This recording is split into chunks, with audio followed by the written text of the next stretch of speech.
Thank God it's Friday. Welcome to the show. I am Murayo Afolabi Brown. As always, I have the ladies with me. Obiajulu Ubo, how are you today? I'm doing amazing. It's the weekend, and I'm inviting everybody to come shop at my store. Family Affairs Plaza Ikate Lekki. You should come and shop. Come and help my business. I'm already thinking of the rent for next year. You know, and a lot of things are having to change. I've gotten somebody to help me handle my books. I've actually been doing the business like a hobby for the longest of time. When I just buy, I sell, I put the money back. But now I need to start structuring my payments, my expenses. I know somebody is doing it for me, and I'm like, okay, this is how it's really done. You know, so I'm soliciting for support. If you should come and shop, come and buy. We have amazing things for you guys. Certainly. I still love my dress. I got another dress. Yes, oh, lovely, lovely. How are you doing, Nima? I'm very, very grateful to God for another day. Yesterday was let me say, easy for business.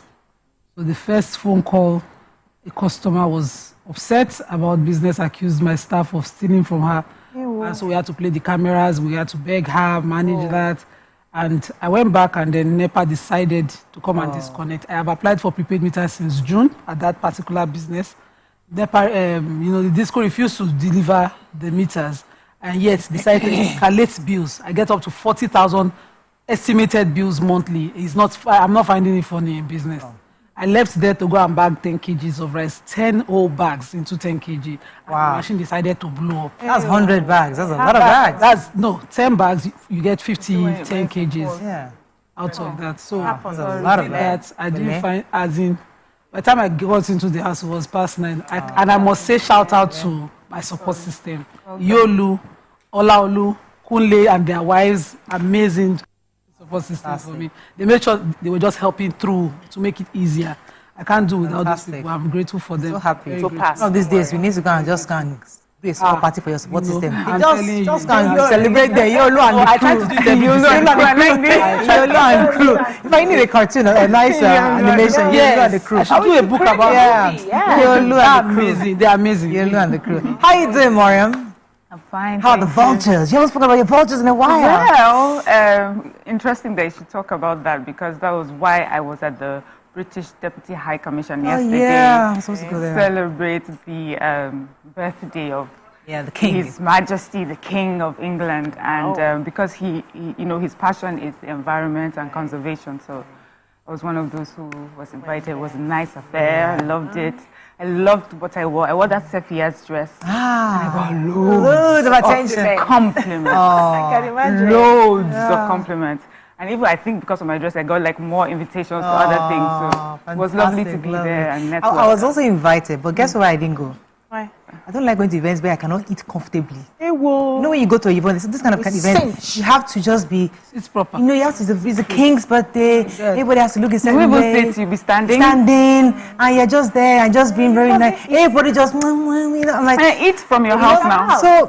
So usually whenever I go... Yes, if I had known you were going, maybe I would have made the effort to go. I wanted to call our dad, dress up. I knew it was trad. That was the theme, become African.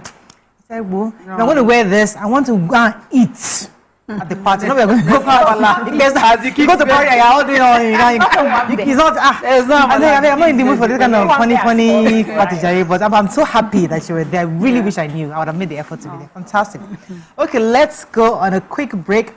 When we return, I'll look at the front pages of the paper. Stay with us. We'll be right back.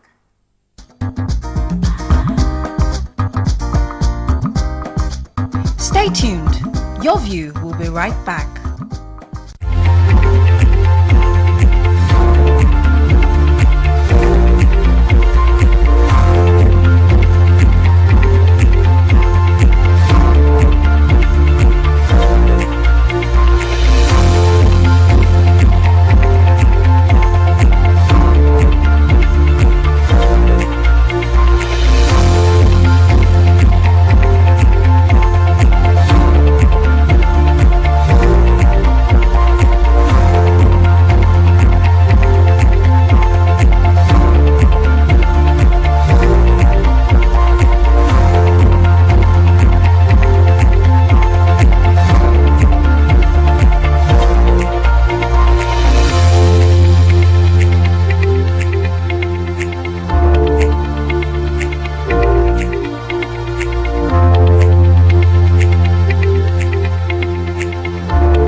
Okay, we're going to start with the nation. States, FCT, or federal government's 1.72 trillion naira budget support cash. Tinubu to decide on Minister Lalong's Senate seat. Africa Development Bank's $1 billion boost to create 500,000 jobs in agri sector. Jusun disowns Osun chapter strike over government's row with CJ. Lasma GM Oreagba removed in shake-up.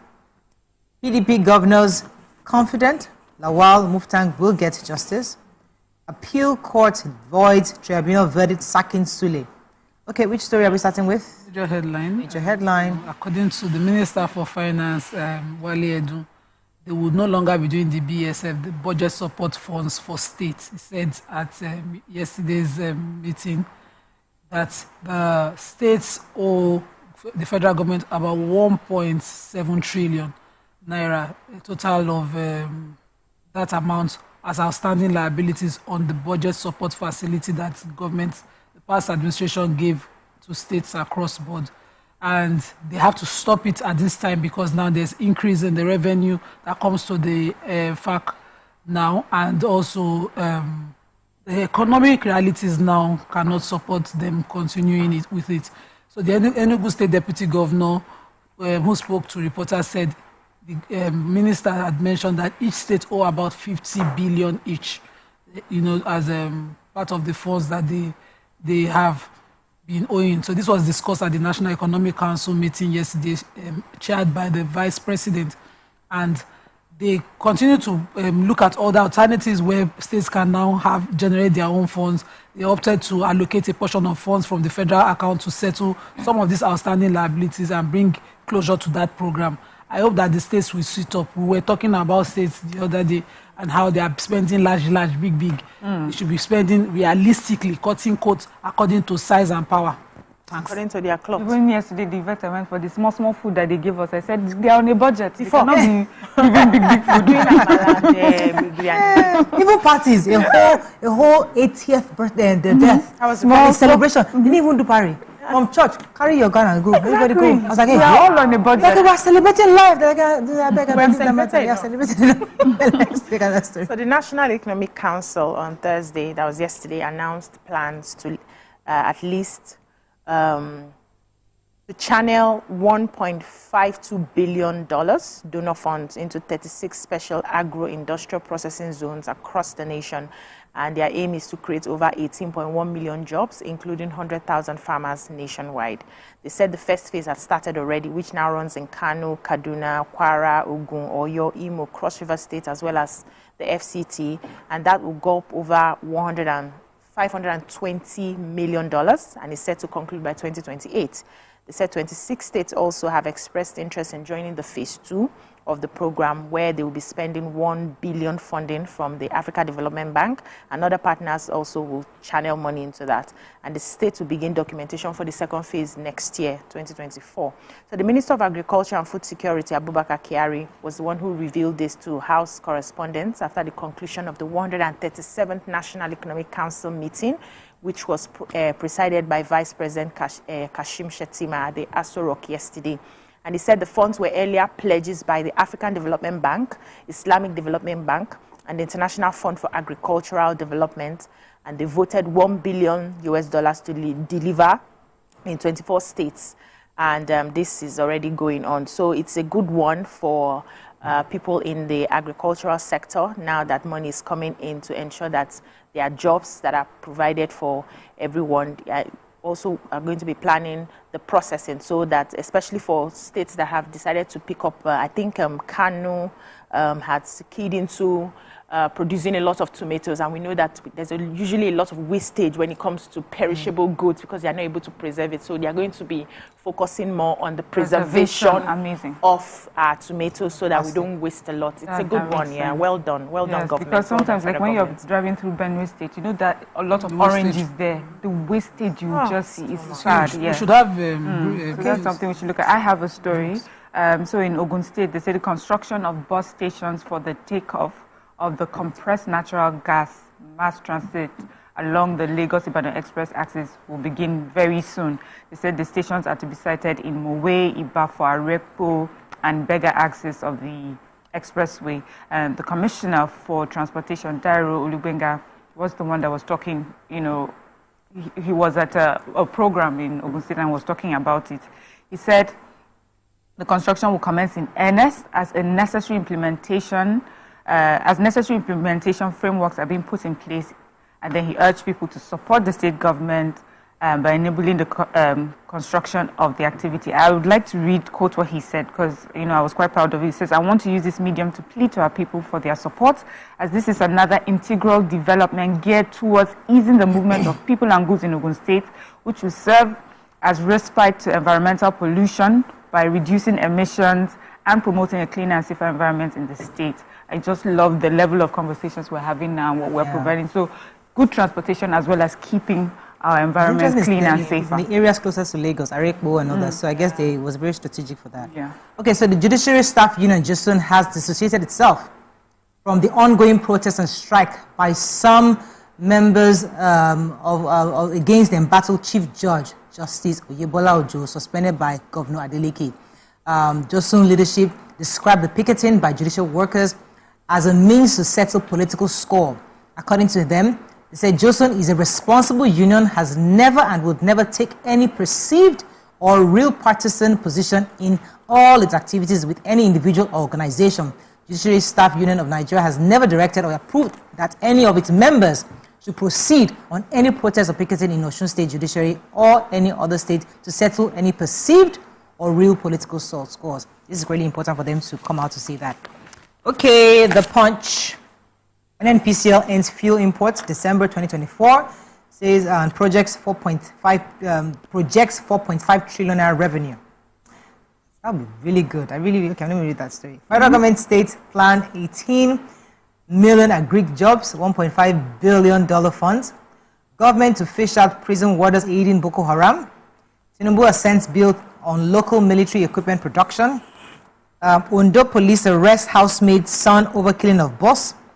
Cash crunch worsens, food spending drops by 3 trillion. And NAF decorates 12 combat pilots, vow tough times for terrorists. Okay, which story? Okay, so I have the Tinubu assents on bill on local military equipment. So the chairman of the House Representatives Committee on Defense, Baba Jimmy Benson, had sponsored the bill titled the Defense Industry Corporation of Nigeria Act 2023, and it's become an act now. It's been signed by the president into law. Was a bill at the time. This bill, of course, gives power to the Nigerian Defense Industries Corporation of Nigeria to operate, maintain, control subsidiaries and ordnance factories to manufacture, store and dispose of ordnance and ancillary stores and materials. So, we produce our own weapons in our own Nigerian English. And I love the fact that they emphasize on storage. The Act also provides how financing would be generated, how private businesses can also come into it, and also how research. So the bill also established Defense Industry Technology Research and Development Institute to enable scientific research-based technology foundation for Nigerian defense industry. Right. So I hope that this holistic bill would empower us. It's all sounding good on paper. Just let's go on a quick break. When we come back, we continue with our reviews. Stay with us. We'll be right back.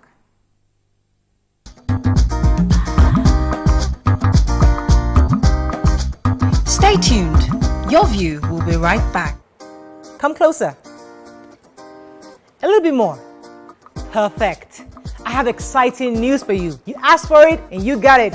Your favorite breakfast show, Your View, will be going to 2 hours. We're going to have in-depth analysis of the newspaper review and more conversations on the hot topics. The ladies of Your View and I will be stirring up our guests to get in-depth into all the various topics, and you, our viewers, will have the opportunity to call in and share your views. After all, it's your view. Join us on Your View, 9 a.m. to 11 a.m. for a fantastic conversation.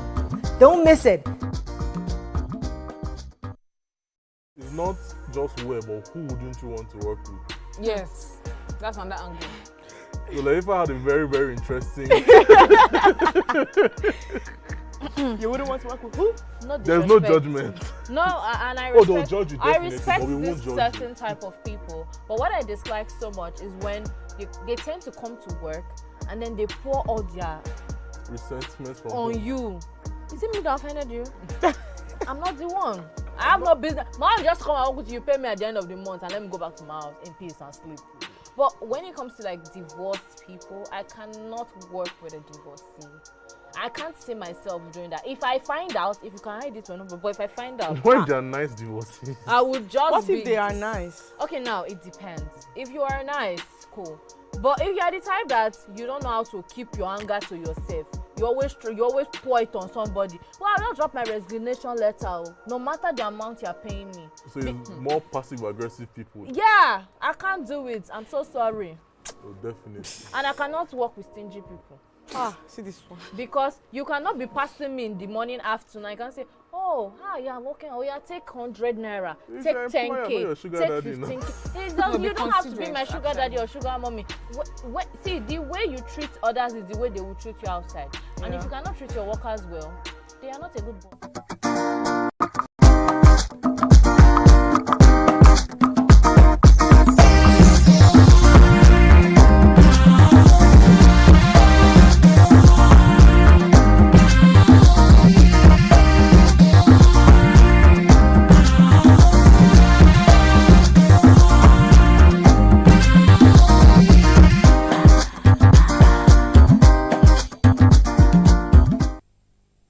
Thanks for staying with us. We're still reviewing points. Let me take the major headlines. So the national platform, I have to take this story very slowly so that you can hear. All right. NNPCL on Thursday said it will end the importation of refined petroleum products by December 2024, as all the country's refineries will be operational by then. 2024. Okay, well, let's write it down. Mele Kyari disclosed this when he led officials to the company to a meeting. Specifically, he said, I can confirm to you, this is Mele speaking now. Mr. Kyari says, I can confirm to you that by the end of December this year, we will start the Port Harcourt refinery. Early in the first quarter 2024, we will start the Warri refinery. By the end of 2024, Kaduna refinery will be into operation. Hey, blood of Jesus. This is the commitment we are giving today. And you can hold us accountable for this. In 2024, many of the initiatives, including the rehab of our refineries and also the efforts at small scale, will make Nigeria the exporter of petroleum in 2024. Please, I hope I can hold Mele Kyari to this, because I'm going to screen grab this conversation. We have marked it. Mark the date. Let's the December one. The rest that Port Harcourt was. So December. But we must scale 24. No. Refer Port Harcourt this month, this year. Next month. This end of this year. December one. Read it again. No. That's for everything. Okay. By next year, 2024 will be good. Okay. But this year, the Port Harcourt. That's just first month. First quarter next year is Warri. Then Kaduna before they are. Okay, I don't know how to take the story very slowly. Keep this for us. Keep this show. Because we will review it again on December 31st, 2024. We will review this matter.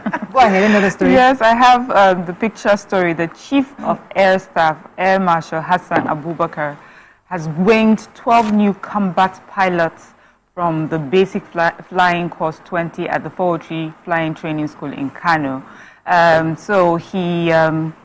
The Chief of Army Staff had charged the pilots to justify the efforts and resources invested in their training by contributing their best towards sustaining the successes recorded in the various theaters of operation within the country. He also says that that NAV had continued to conduct independent and joint operations aimed at decimating criminals and denying the freedom of action, as well as shaping the operational environment of various theaters. See, in summary, he's charging the pilots. He says, now you people are coming at a time where the security environment in Nigeria is quite fluid and unpredictable. We're fighting Boko Haram, there are killings and kidnappings across the country. So we need you to do your best. Make good these resources and this training that you have received over time, and wishing these young pilots, all the best and all success. And please, May all the Boko Haram people die, not our pilots. Our In young Jesus' one. name. Amen. So Ondo State Police Command has arrested 3 persons in connection with the death of a woman, Mrs. Iyanoluwa Adamoleko, in Arigidi Akoko in Akoko Northwest local government area of the state. So they said the woman is a retired teacher and was allegedly killed in her room while sleeping, and the suspects took away her mobile phone, left her lifeless body. So her body was discovered by her grandchildren in the afternoon when they came back from school. So the suspects who they caught were identified as Oluwaseun Mubarak, Rewan Oluwaseun, who are the house helps of the woman and Mubarak's mother. And according to the police, they said they had tracked the phone to the phone of the deceased to the people who had the phone, and the suspects later assisted the police to get the other accomplices, and they now explained what happened, that they came into the room that particular day, used a table to break her head, and while she was struggling, one of them strangled her, and then they took the phone. They didn't tell us if there was any other thing that they took, and then disappeared, but they are in custody now and investigation. Oh, God. Daily Sun, aftermath of CDS allegation, FG orders prison warders probe over Boko Haram inmates. Umuada Ibo ask Tinubu to free Kanu. Troops kill 99 terrorists, arrest 198 others in 1 week.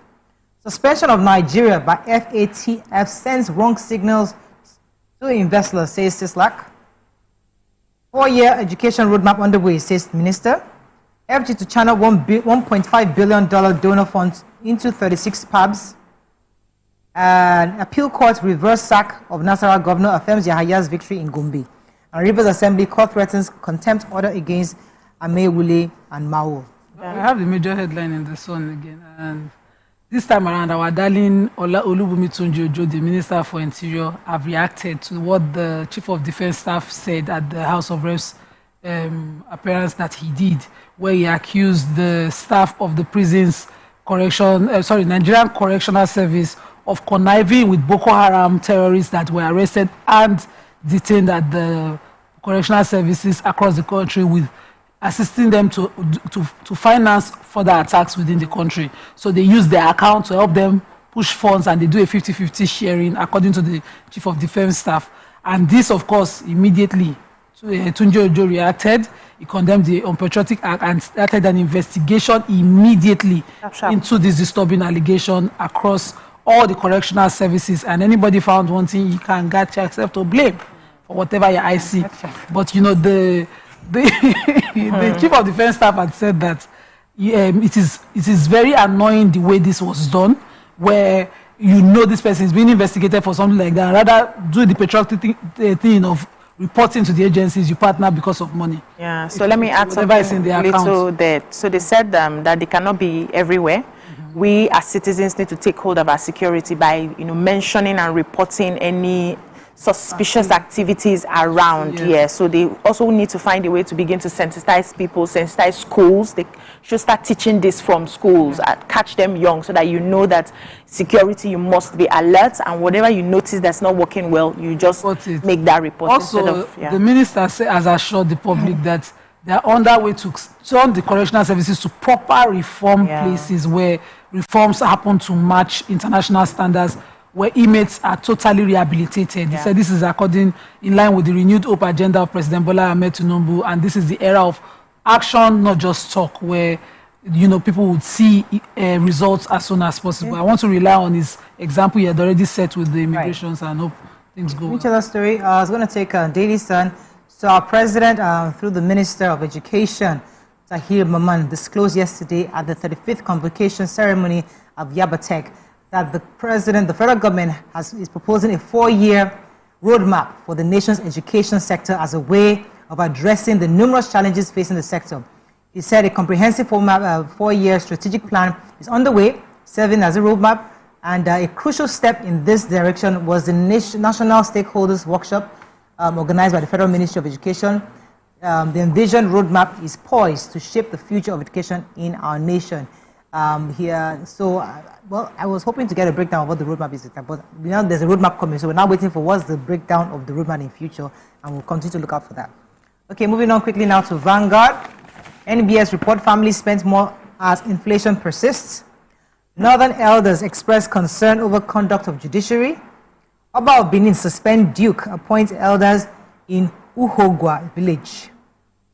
We have roadmap to tackle challenges in the education sector, says Tinubu. Registrars to federal government grant full autonomy to varsities. Boko Haram FG probes prison warders alleged connivance with terrorists. Okay, which story? Okay, so I have the Oba of Benin story.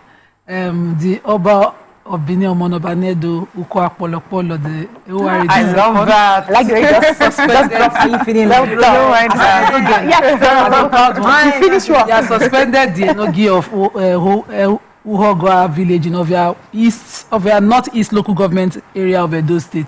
And this is because the people of that area has written and appealed to him to rescue them from the jaws of the oppressors and make peace to be law-abiding. So the statement reads that the allegations of misconduct, the dereliction of duties were leveled against the former Duke Enogie. I don't know why he's a Duke of the kingdom. And so he has removed him and ordered that the second most elderly man in the village and other elders in the village should take over leadership in that village. Yeah, so the Association of Registrars of Nigerian Universities, ANU, yesterday urged the federal government to grant full autonomy to universities to save Nigerian university system. They said in a communique issued at the end of its 18th annual retreat and the 74th business meeting in Benin City, Edo State, saying that there was an urgent need to rescue Nigerian universities from the stranglehold of civil service bureaucracy for efficient institutional governance. And they said also that the university system, given its peculiarities, should be formally excised from the civil service system and granted full autonomy. The government just needs to keep a respectable and watchful distance in accordance with the acts and statutes of the established institutions. And they also understand that the autonomy must come with top-notch accountability on their own part and integrity as well. So saying as well that the universities should be free from excessive governmental control and interference. They should be at liberty to determine the contents of their curricula, determine their admissions, recruitment policies and processes, as well as allowed to take full charge of their operations and governance. Just saying that they need the government to be able to function on its own. They would, think of ways to generate their revenue and all that. The government can just give them blocks of grants and funds and then move on. They can generate the rest and, follow up. They need this to work just as it works in other parts of the world so that we can have a better university system. Final paper, Nigerian Tribune, let's find a story of not taking. Lagos impounds 15 petroleum tankers for parking on Port Access Road. Appeal Court reverses tribunal judgment sacking Governor Sule. Panic over recovery of 88.6 billion naira debt as controversy rages over Disco's operating license expiry date. Labour Party factions clash in court over suits against the Imo governorship candidate. Terrorism, FG orders probe of misconduct by correctional officers. Okay. Any story we've not taken? Lagos State government impounded 15 petroleum tankers parked indiscriminately along the Second Rainbow to Mile 2 bridge on the Oshodi Expressway. I was in that traffic on Wednesday. And so they said yesterday they impounded them. Some of them were impounded within the Mile 2 estates, some parked indiscriminately. And the Special Advisor to the Governor on Transport, Sholagiwa, is encouraging Nigerians to report any of such indiscriminate parking that causes hardship to motorists. How do you arrest tankers? I feel so relieved. Yes, so we've been at it back and forth. They are also on the Badagry Expressway. Now, I'll just take picture of your plate number and report. I'm telling you, because they cannot park on all parts of the road so that we are now forced to sit between, because that's how the robbery happens. You just see them in front of you. You can't go forward, you can't go back because you're helpless. You're trapped. And you're robbed. So they need to do better. Nupen can do better. They know they've done it before. That is all we can take on Front Page Review. When we come back, move on to our next segment. Stay with us. We'll be right back.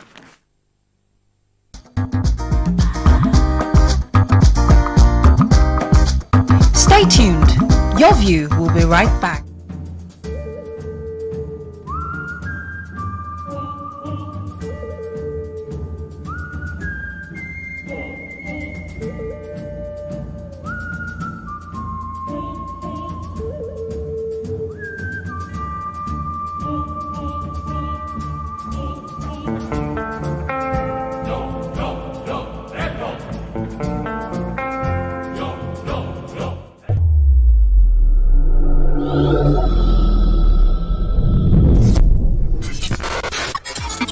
you think you can outplay me in this game of wits and knowledge? Can you go 7 rounds without flinching? I meant answering 7 questions correctly. How well can you hold your liquor? If you're curious, then join us for the most exciting conversation and games with your favorite celebrities on 7 of 7. So, have you ever wondered what happens behind the curtains of a man's mind? Or perhaps you're one of those who wonder what men talk about when they gather. Well, here goes. Imagine what it takes to put together the perfect cocktail. Or maybe mocktail. We need a bit of sports, a sprinkling of current affairs, some very deep topical issues, and last but not the least, a healthy dose of grumbling of those we love to hate. And yes, you guessed it, women.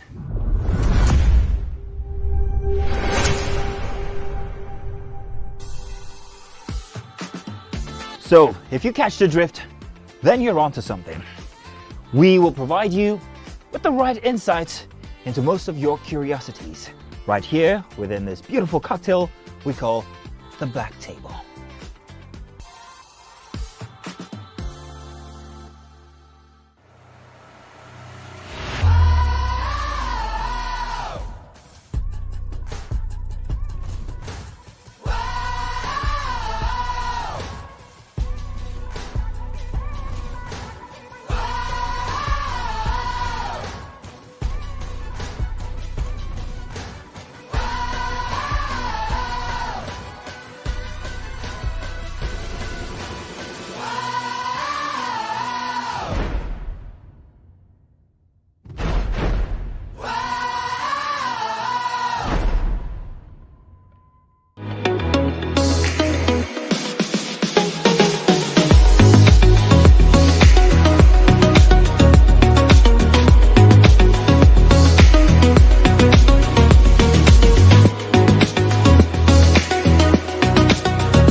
Doubt and fear doesn't occur at the canvas, it shows in the canvas.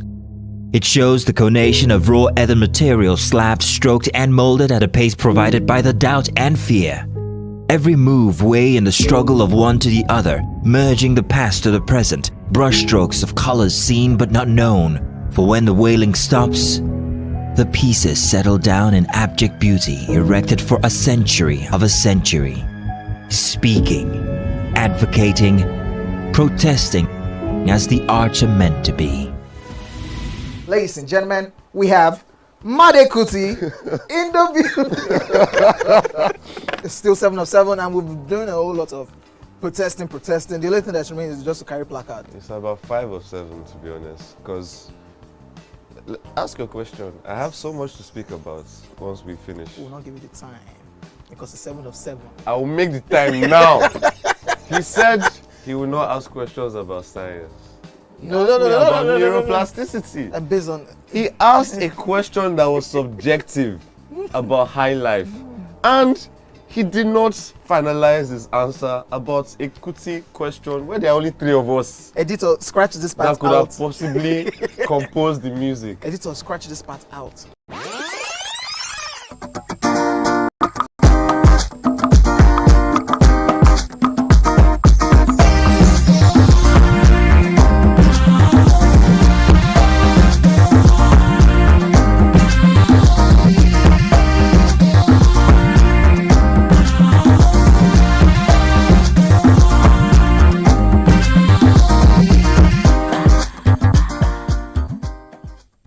Thanks for staying with us. So today is Black Friday in the US and the whole world has caught up into this Black Friday frenzy. So on the show today, we have Davido Farms, who's also going to be sharing his Black Friday plans. So Davido Farms, the CEO, David Dollar.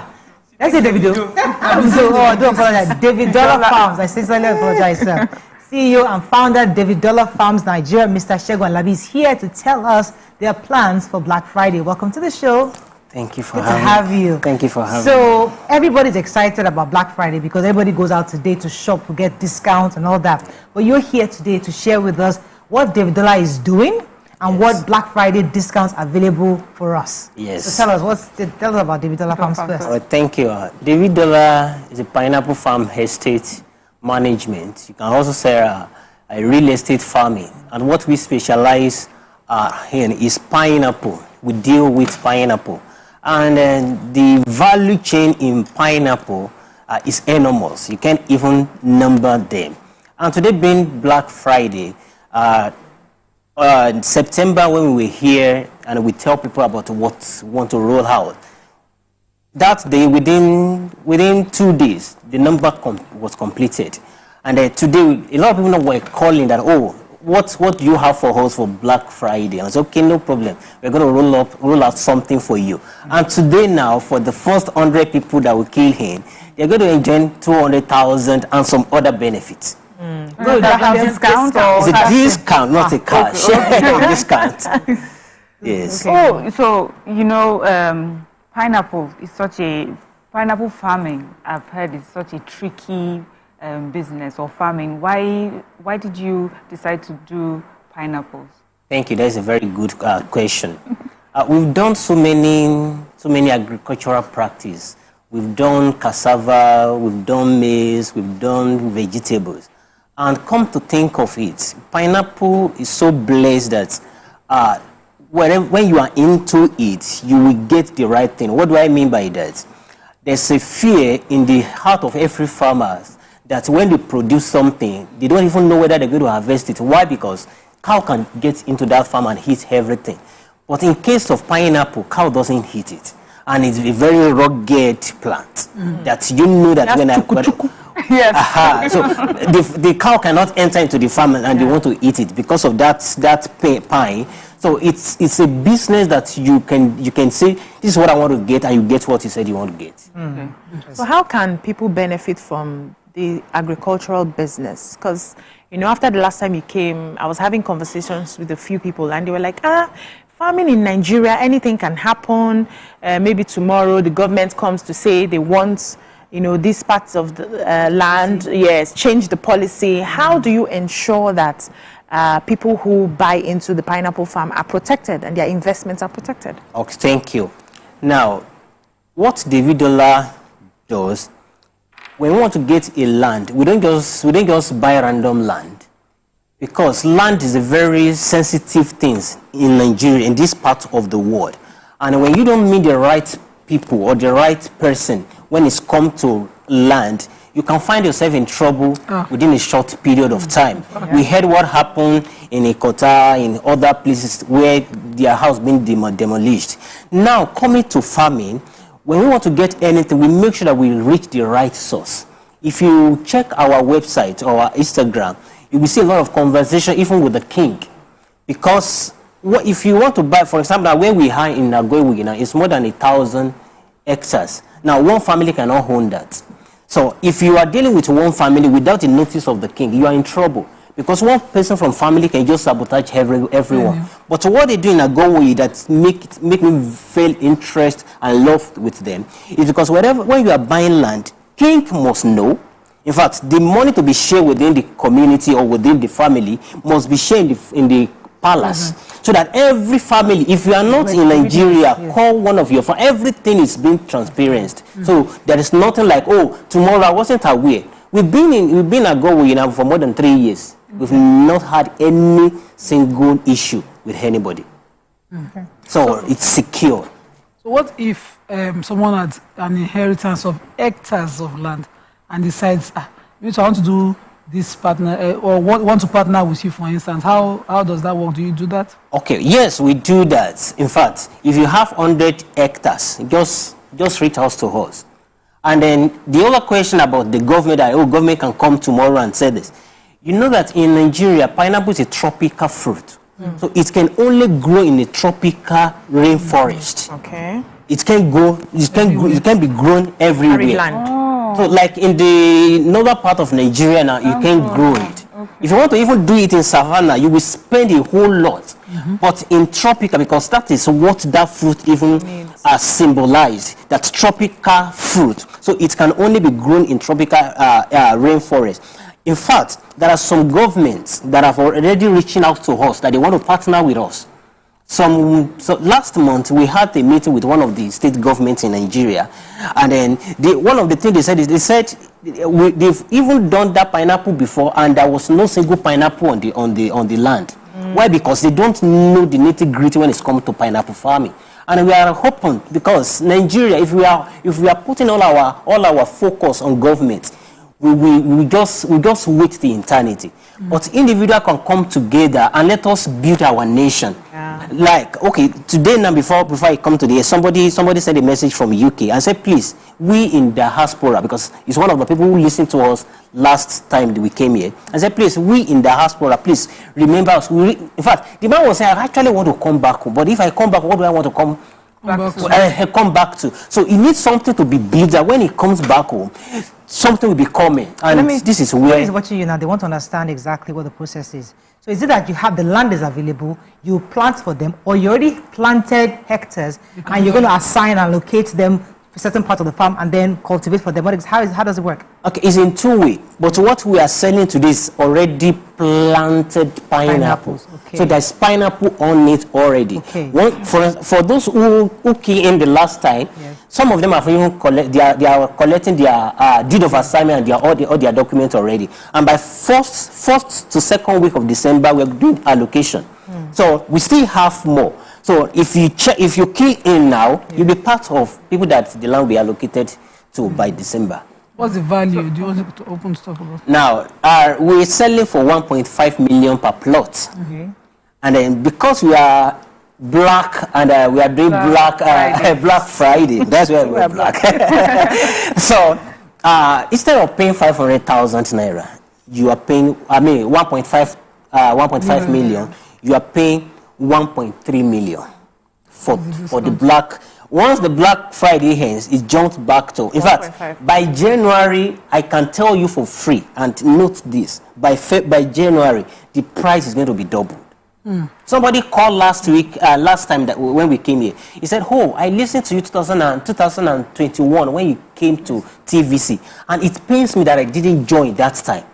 Now the person has gotten a own.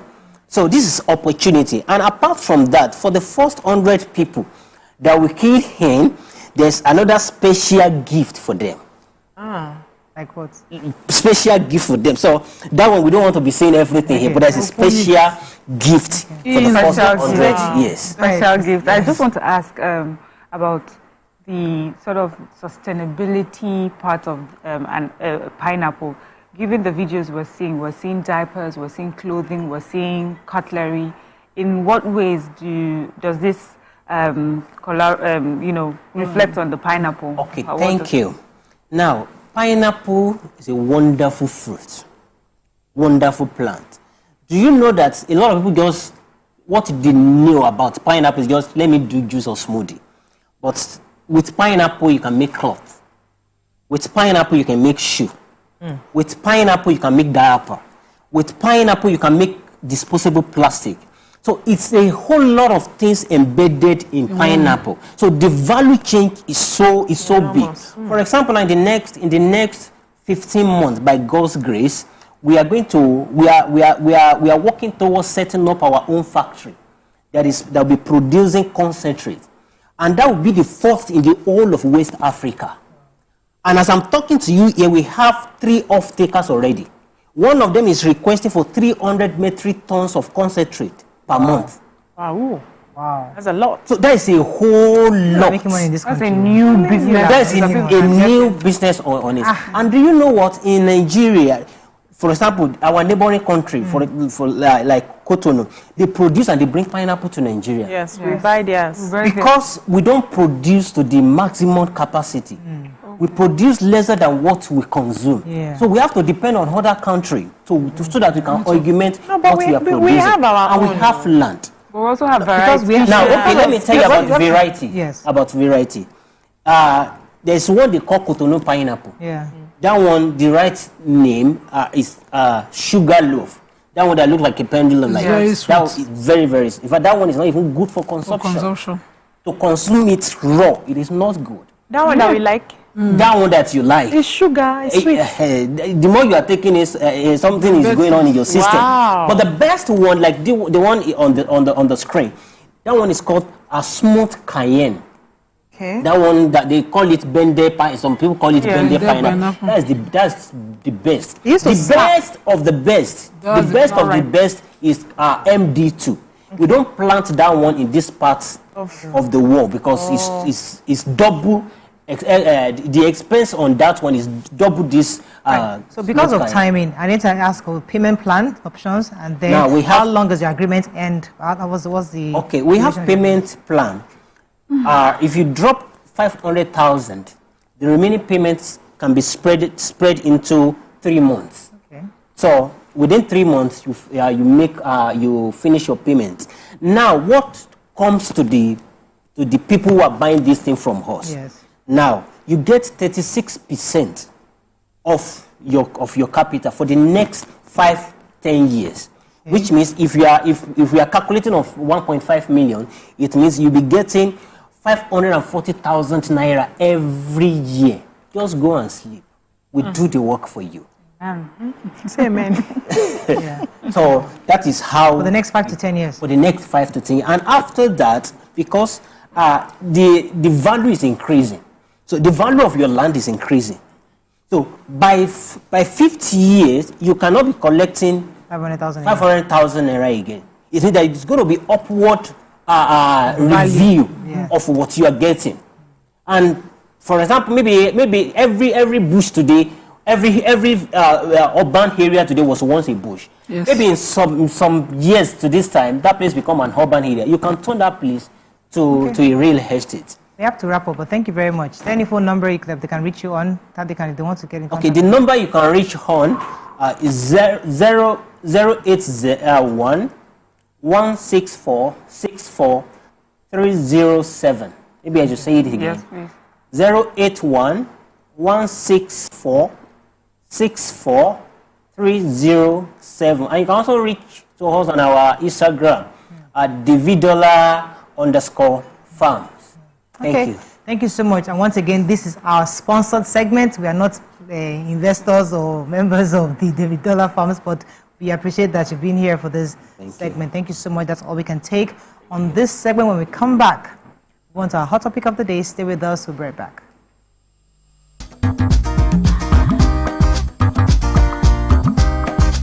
Stay tuned. Your view will be right. Ladies and gentlemen, please help welcome to the show La General, the one and only Pere Egbe. Which of the following is false about teeth? We are born with 20 primary teeth. Teeth are the hardest substance in the body. Teeth are the strongest bones in the body. Teeth is not a bone, actually. Teeth can self-repair. The strongest bone in the body, no. Teeth is not a bone. Final answer? Teeth is not a bone.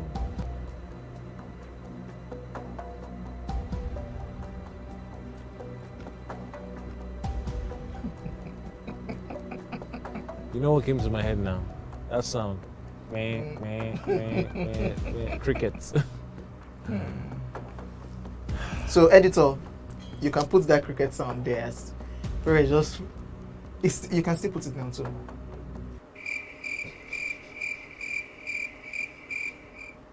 When was the first Gulda ultimate search?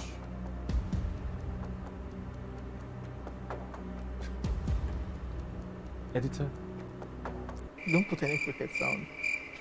I'm talking. Okay, Pere. How many times has Ghana qualified for the World Cup? 5 times. Hey, you can't do that now. That's what it is. Wait. Calm down.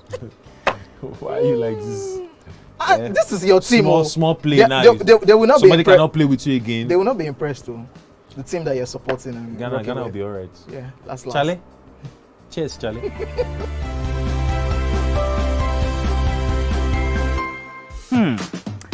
So, have you ever wondered what happens behind the curtains of a man's mind? Or perhaps you're one of those who wonder what men talk about when they gather. Well, here goes. Imagine what it takes to put together the perfect cocktail. Or maybe mocktail. We need a bit of sports, a sprinkling of current affairs,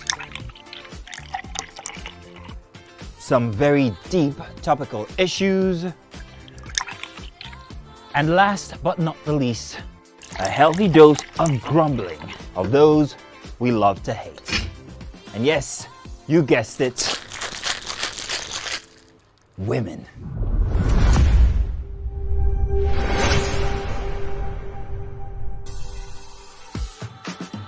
So, if you catch...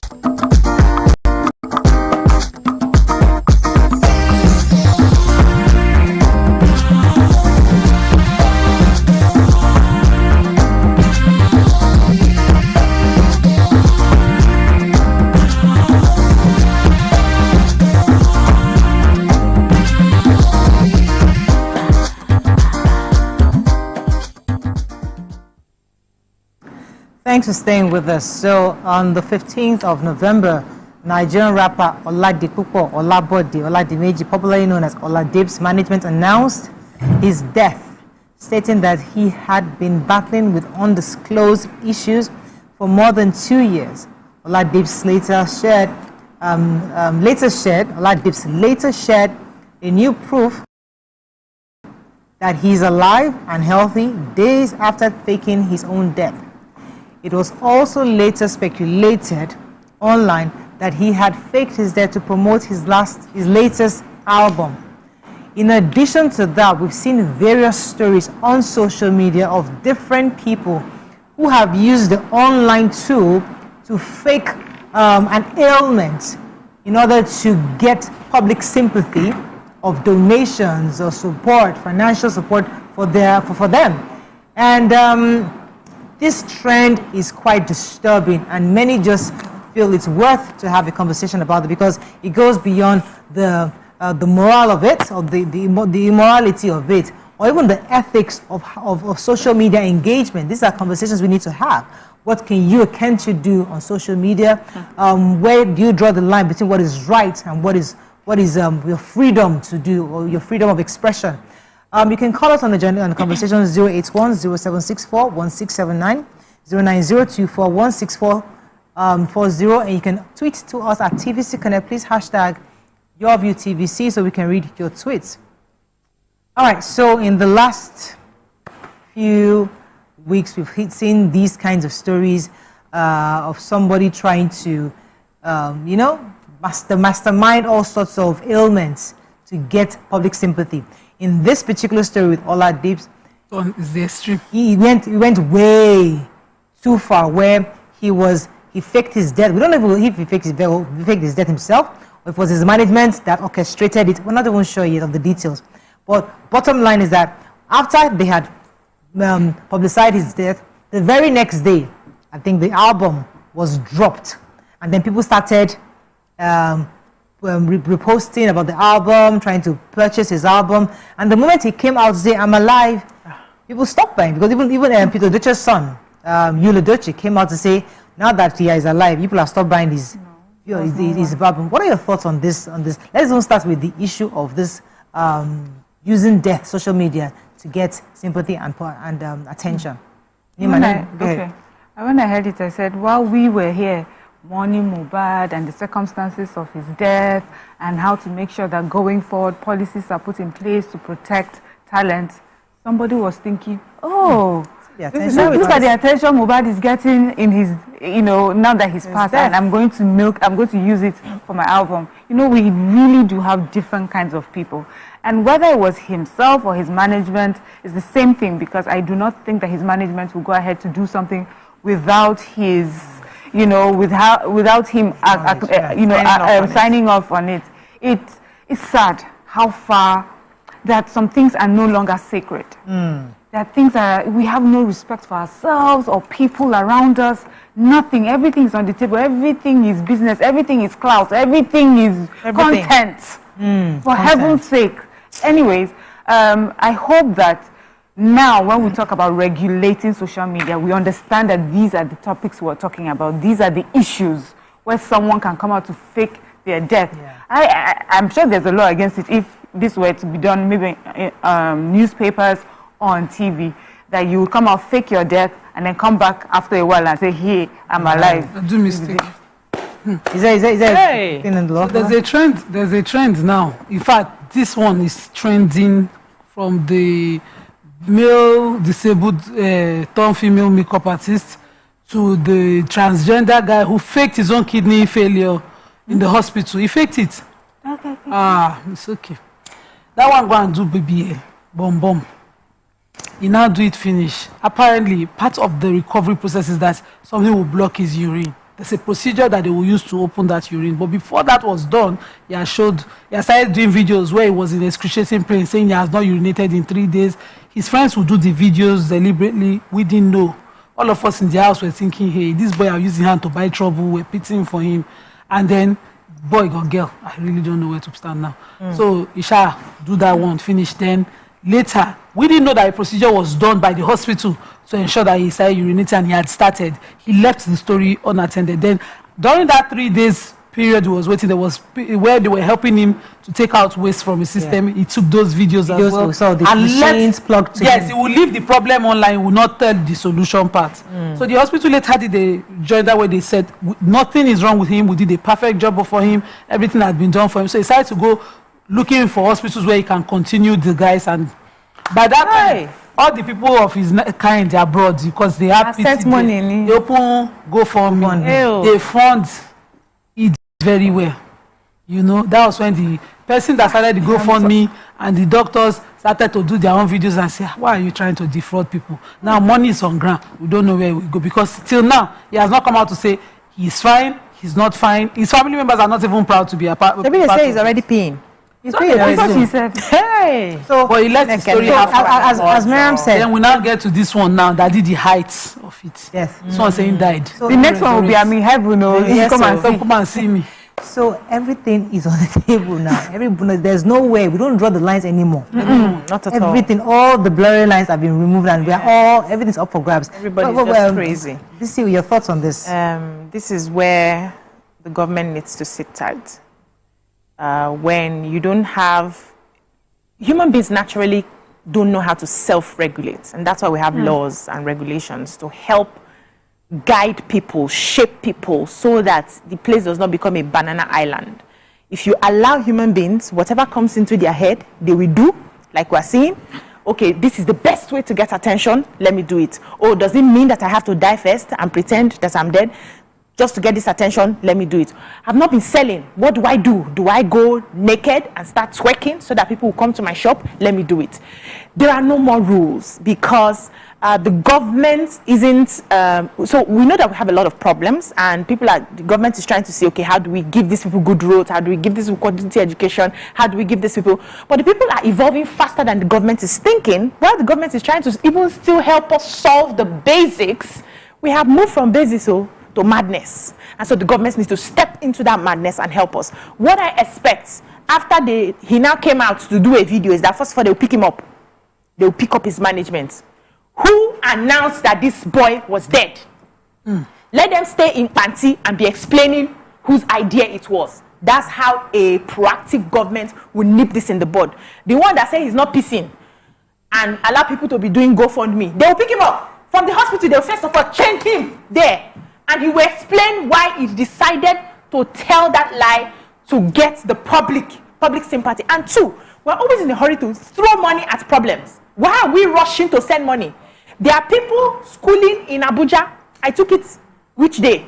They don't have classroom. They stay under the rain. There's a stench of a dump site in where they are studying. Nobody has done GoFundMe to help those little children that are the leaders of tomorrow. We're doing GoFundMe for somebody who decided to change gender. Because we don't know what to do with our money.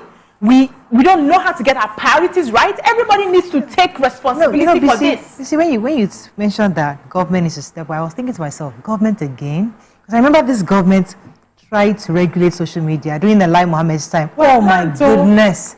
I remember the backlash. How can you yes, want to gag us? So yeah, they want to gag us. Because even today, if they come out to say, let us regulate, the conversation is, I was privileged to be invited, I think during this week, to Pan Atlantic University to speak on, okay, so they're asking, like those of us in the media industry, what kind of research do you think we should do to support what you're doing? So we had to come out and tell all the various challenges. And the conversation was still about social media regulation. How best do we regulate it where the Gen Zs or don't feel like we're gagging them, but there's still freedom of expression, but with some kind of regulation such that you don't hurt somebody else, because in this situation you're hurting other people. First of all, many have gone out mourning. They could have actually got to start doing black what they call those black t-shirts and having those those what they call those things, the candle nights, candlelight procession, just because they thought one of their stars had died. These are things that can actually cause mental disorders to others, because you affect their mental health by making them think somebody they love is dead. Yes. And then he comes back and laugh, and you think, oh, we can all be happy. Because I saw the video. The guy was just laughing. Okay, yeah, I'm back. His friends were playing with him, grabbing his hand. I'm thinking, you're a bunch of fools. All right, let me add something small. So I always like to use the parent-child relationship when it comes to governance and leadership, right? It's not every time your child knows what is best for the child. At some point, the father or mother will sit up and say, this is what we are going to do. And if you shout, I will punish you because I am the father here. Most of the time, the people who raise the noises or don't do social media, are the Gen Zs. They're not real stakeholders. Some of them just want that freedom to be able to do anything. You can't have such freedom in China or Korea or Japan or Singapore. You can't have such freedom. So we need to, at some point, accept that for the betterment of everybody, government needs to put policies, and the government too need to be seen to be doing what they're supposed to do. It's distrust that makes it look like once we shout, then we go back and change the policy, because they too are not doing what they're supposed to do. So we will call the government, because it's now looking like if we leave Nigerians, we'll become a banana island. Nobody will regulate. Anything can just go, and we don't want our country to be like that. We don't.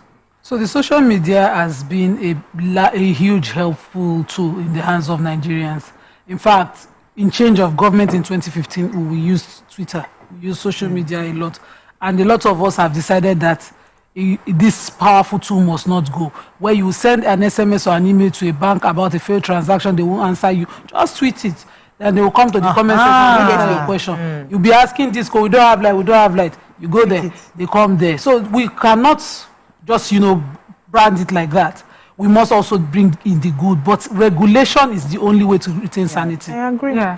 Now, these people who have been affected are the same people who were all shouting under former Minister for Information, Lai Mohammed, they even labeled him. They called, some people came on, when we handled it on the show and said he must be, his family, they wished him ill to the worst, of the worst form. Yeah. And they didn't want to see the side of putting things in perspective. Somebody should be arrested for impersonating somebody. Somebody should, for saying, I'm a girl, I'm a boy, and then come and just accept me like that because I needed to make it in life, so I impersonated. It's a crime. Well, we must use English to separate it and put things in proper definition and perspective so we don't go crazy. People don't just wake up and say, okay, I want to make money today. How's the fastest way to get rich? Some of these funds, they must be probing. Whoever was the person who created a GoFundMe, if it was a GoFundMe, some people, imagine that Eniola's case, she put an account. Somebody should vet their account and see to it that the money is ill-gotten. Where you deceive people to get that money, so that hard work will put value to hard work. This, you go see Ze. And you don't say all those kind of languages that we use to justify whether the money is clean or not. She doesn't know it. I don't know. No, she's more strict than me. All of those nonsense must be put to, meted to the best way. Reduce it at least as much as possible. Yeah. We're not saying that social media cannot be used for your business and all that, but it cannot be used as a fraud tool. Yeah. It has become a fraud tool, and it's annoying. There are no genuine cases again. You don't know which one to trust. Yeah. Those of us who like to give me, I don't even answer. Even no matter the kind of message you send to my page, I can't respond. Once it's about money, I can't do anything. So let's go back to how this regulation thing started and why there was a lot of backlash at the time. Because it was, let's say, the timing at the time, and the environment really wasn't ready. Thought that there's some things that government was doing, and they didn't want to hear the people talk. So we took it, many people, I was not part of it, took it as if it was an attempt to gag young people from speaking their minds. But, there's something they say that when an older person can see sitting down, you, a young person, you climb a tree and still not see it. Because it showed at that point, even though it seemed like it was political, it showed that this could lead to what we're facing today. Now, many people who are against it want regulation because they have been affected by the lack of regulation of social media. This GoFundMe that everybody just puts up, what is the process? Can anybody just, or you send a bank account, a bank number, and then people are just putting money into it? There has to be a way that is regulated to make sure that the person asking people, the general public, for money are not being scammed. The regulation now, I'm sure that we're at the point where we understand that regulation is needed. The example, people will say that when the cars were first made, there were no seat belts. But when we now start seeing accidents and realizing that you had to be able to strap yourself to the car when there's a head-on collision or something. So that is how it is with social media. It needs to evolve in such a way that it becomes a safe place for everybody, and also be able to detect those who want to use it for evil and be able to prosecute them. Let me take this call from UK. Ola, thanks for calling. You're live. Yeah, hello. Good morning. Good morning, sir. Yeah, good morning. Morayo, Miriam, Nima, and Dabifi. Actually, this is a very, very good discussion. The only thing I just have to say concerning regulation of the media, because of what is happening now, we need to be careful because the crop of leaders we have in Nigeria, they do take advantage of situations. It might be okay for us now because of what happened now for us to be clamoring for regulation. But don't forget that politicians at some point will use it against the people at some point. I cannot remember any thriving democratic government in the world where this is happening, regulating the media. The only thing I will say is it should be an individual thing. Anybody that felt swindled by what people are doing now, claiming to be dead now, they can approach the court separately to address that, rather than saying you want to do a blanket cancellation or blanket regulation of the social media. It will have a kind of a bad detrimental effect for our democracy. The way the politics is being played in Nigeria, they will use it against the populace. People will not be able to talk, and at the end of the day, we will know that we are the one that caused the problem. So we need to be careful for what we wish for. Thank you very much, Ola.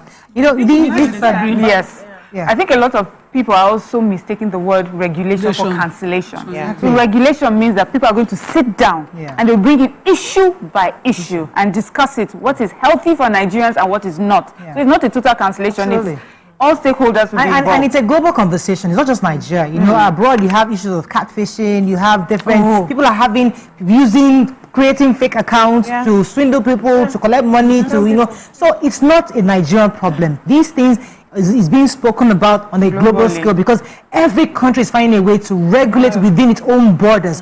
What do I do to control and regulate my interests, my own ethnicity, who I am, my identity, my culture, these are values countries are trying to. So it's a conversation we need to start having, especially because people take advantage. Nigerians have largely accepted that anything Western defines them. But whatever is Nigerian, they will scare at it. They will call it all names. We go to the Hajj and we cannot do WhatsApp video calls. We are not afraid of that. Nigerians will cope. They will go to Saudi. They can't do WhatsApp video calls. Not allowed. So we'll be recording audio. They'll be managing the way they can manage. They can't do Facebook. Even in Dubai, there's no such freedom as a general freedom. But what the Westerners have sold to us is that in Africa, once your leader is trying to regulate some protective thing for a sovereign nation, it's got they kill it. People have been tearing from former President Obasanjo down for saying we should have a democracy that suits us as a people. You know, every form of definition is over freedom. I don't get how our people think these things. Even within our existing laws, under the criminal justice laws that we have, so most of these things that we are seeing, that we are accepting, are crimes. Yeah, so when somebody did a video and called Eniola Badmus a terrible thing, and she decided, let me have a criminal defamation suit against this person, the one said she was using power. Yeah. They said she was using power. They called her all sorts of names. Then when Blessing CEO called Davido a name because Davido is a loved person to them, Nigerians called the Blessing CEO the name she should be answering. I don't understand. So why is it based on our biases and our sentiments per time that we interpret what somebody else interprets for us as what our laws should mean to us? And that's not a nation. What is your dignity supposed to mean? I will wake up in the morning as Nima and say, these are Nima's rules, these are Nima's laws. And when I come to Nigeria as a Nigerian, this is what Nigeria makes acceptable for me as a Nigerian, proud to be one. Not what America, it said this now how people used to do. The moment they even use mistake to get masters abroad like this, that's the end of the Harvard standard is this side. It's one of you the Laga Coca standard. What is the problem with us? Why are we not proud to be who we are? Absolutely. I love that. So that also would help us define who we are. The problem we have is that we don't know who we are. We're not going to lie about it. Who is a Nigerian? What makes you a Nigerian? Can you stand up and say Nigerian is this, Nigerian is that? You don't know. We don't know. So we need to define who a Nigerian is. That's one. Secondly, what does it mean to us to regulate social media?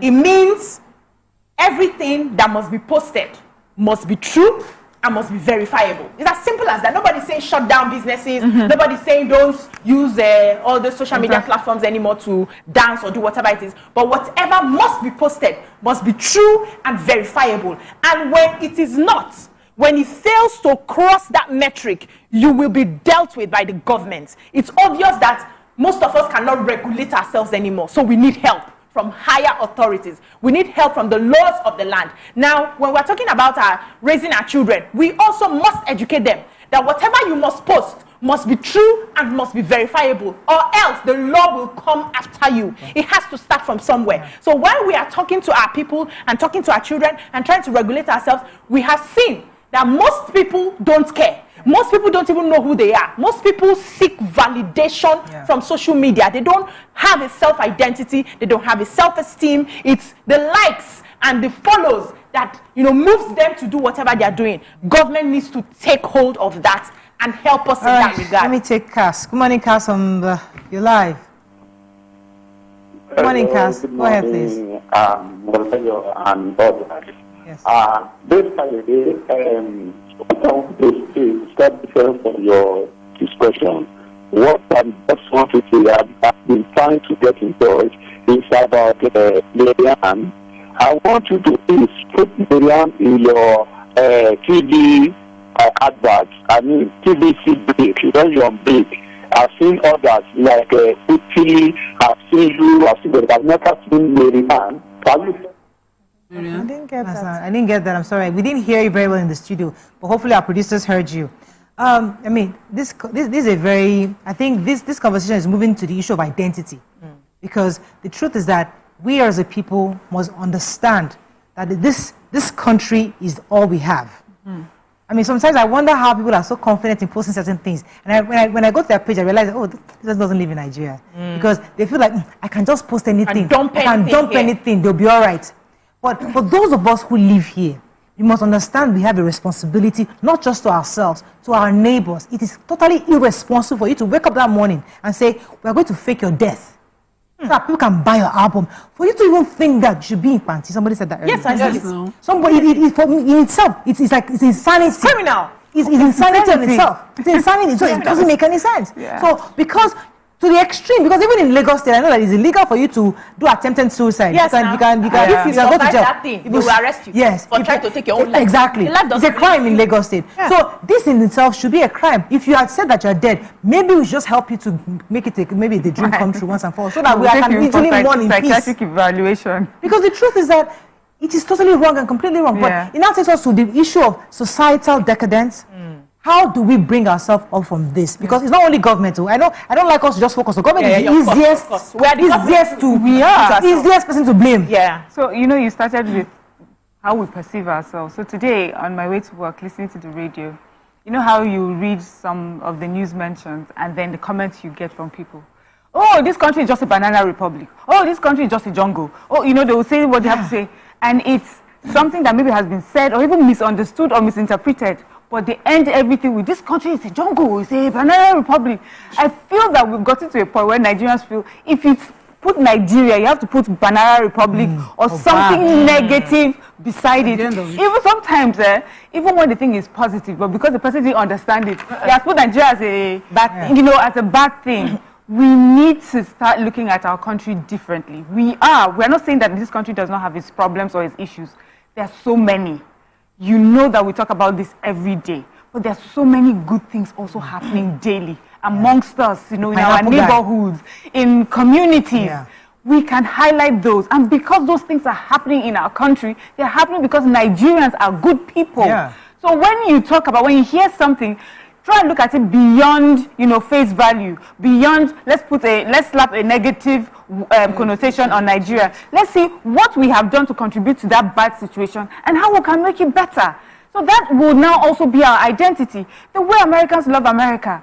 You would think that when you go to that country, the street is paved with gold.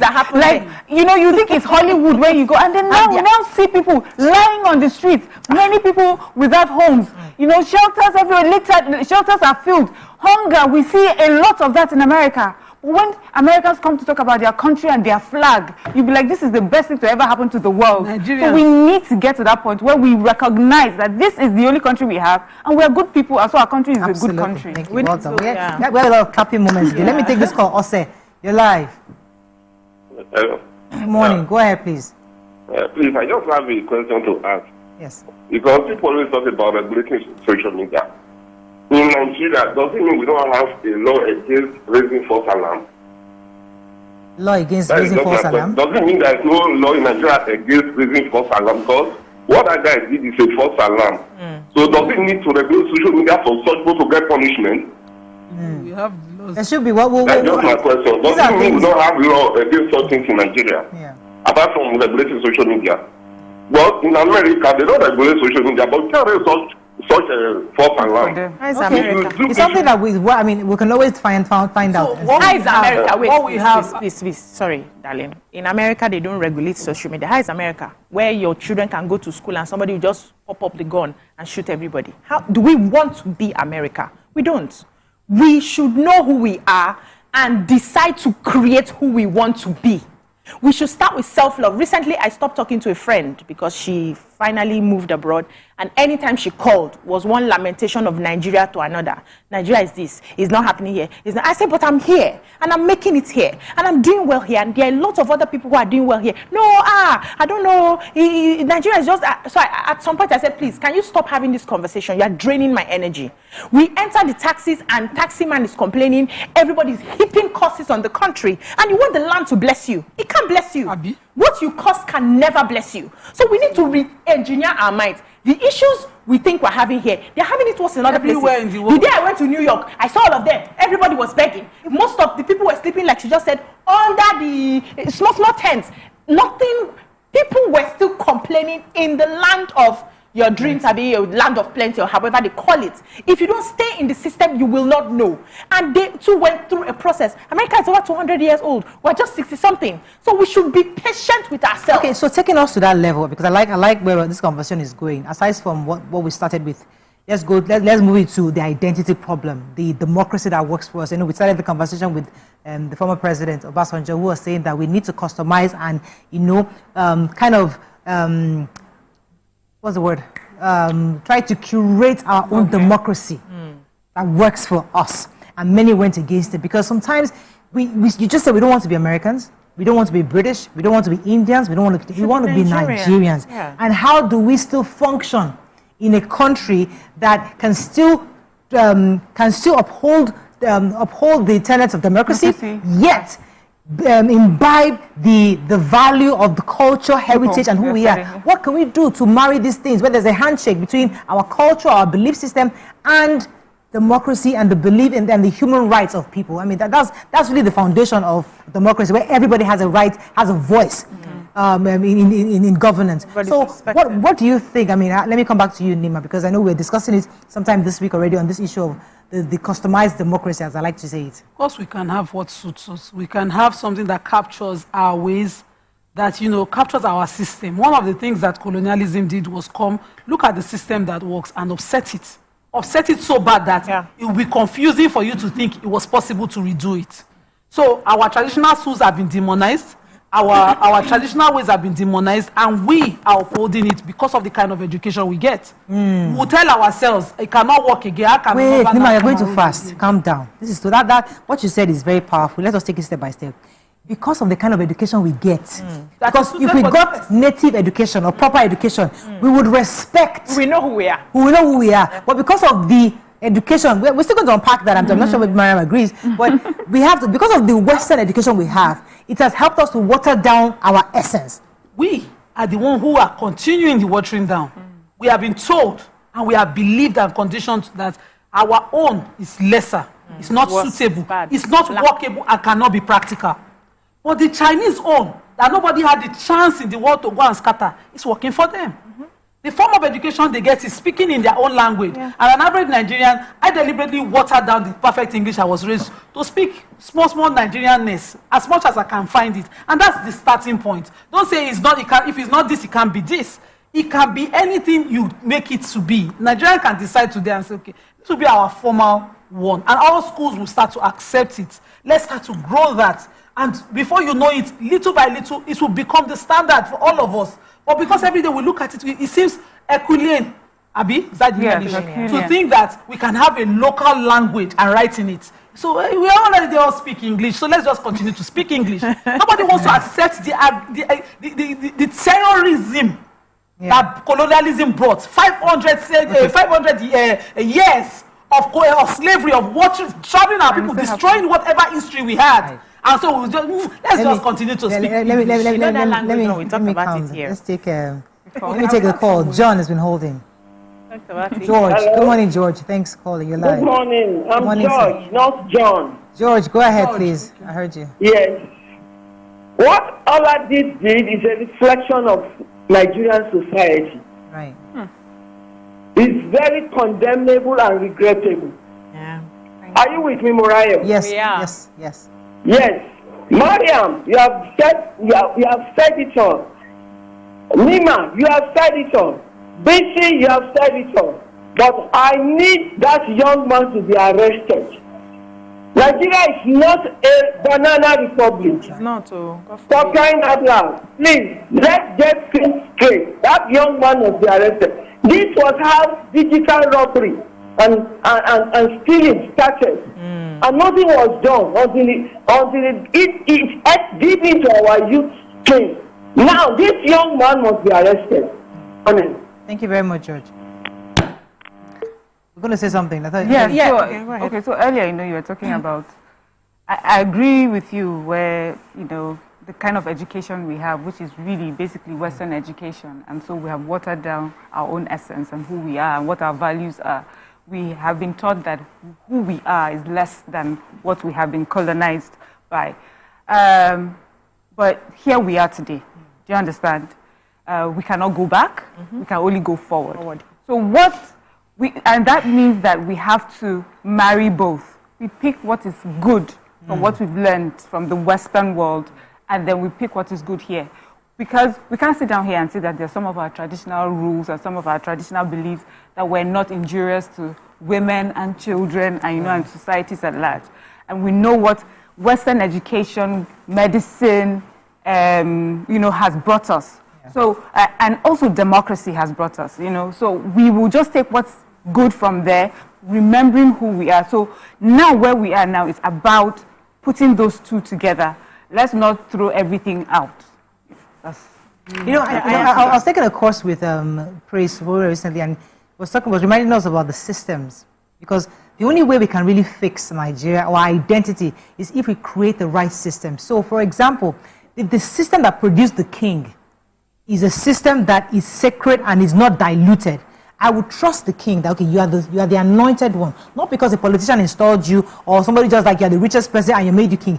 Those are part of the things. Those systems, the weakness of our systems is part of what has caused us, aside from the education we have, that's caused us to not trust, to mistrust and even distrust the system in many ways.